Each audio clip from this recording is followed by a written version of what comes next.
Shalom, salam sejahtera. Renungan malam seiman ditulis oleh Dr. Kathleen Liwijaya Guntaraf dan Pendeta Dr. Jonathan Guntaraf. Judul renungan malam kita pada malam hari ini adalah Kasih menghibur yang putus asa. Tuhan itu dekat kepada orang-orang yang patah hati dan ia menyelamatkan orang-orang yang remuk jiwanya. Mazmur 34 ayat 18. Kita semua adalah orang-orang yang telah mengalami kehancuran dan hidup di dunia yang penuh dengan kehancuran. Tidak ada seorang pun yang bebas dari akibat dosa yang menyedihkan ini. Namun ada kabar baik bagi kita semua, yaitu Yesus telah melangkah di tengah-tengah suasana kehancuran kita. Ia mau berada dekat dan memulihkan kehancuran kita dalam kasih-Nya.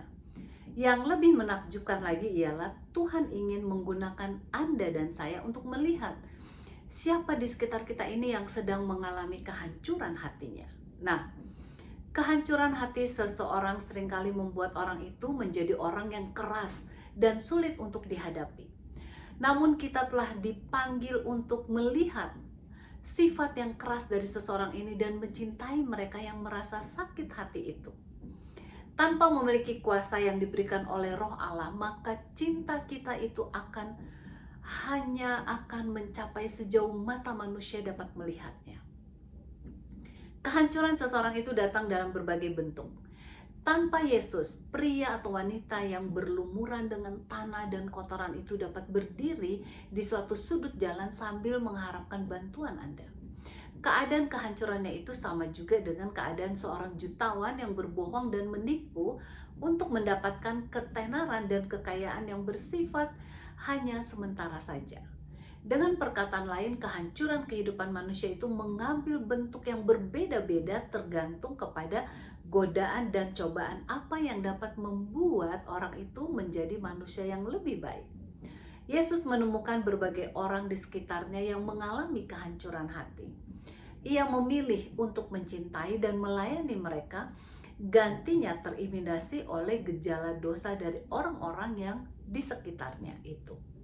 Ia melihat ke dalam hati wanita Samaria yang tertulis di Yohanes 4 dan justru melayani kehancurannya yang dikarenakan oleh pernikahannya yang gagal dan dosa seksual yang dialaminya. Yesus berbicara kepada Sakius, pemungut cukai yang kaya itu. Dalam Lukas 19 kita dapat membaca bagaimana Yesus mencintai Sakeus dengan menghabiskan waktu bersamanya ketika tidak ada orang lain yang mau mendekatinya.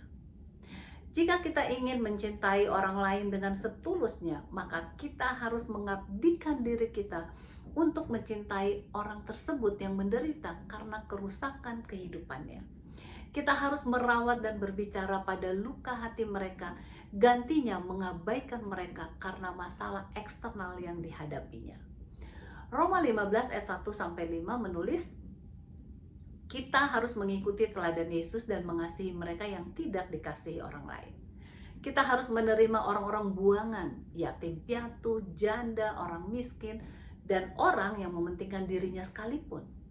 Kita harus memiliki hati Allah Bapa kita terhadap musuh kita, orang asing ataupun orang yang tidak dapat diterima secara sosial.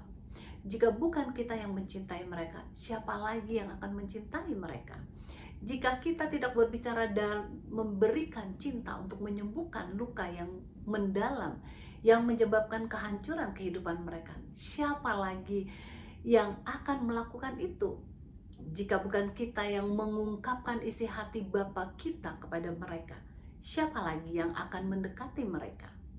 Ayat inti di atas mengatakan, Tuhan itu dekat kepada orang-orang yang patah hati dan ia menyelamatkan orang-orang yang remuk jiwanya.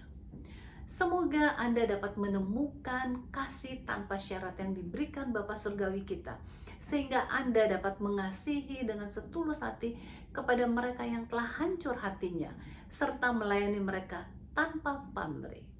Tuhan Yesus memberkati.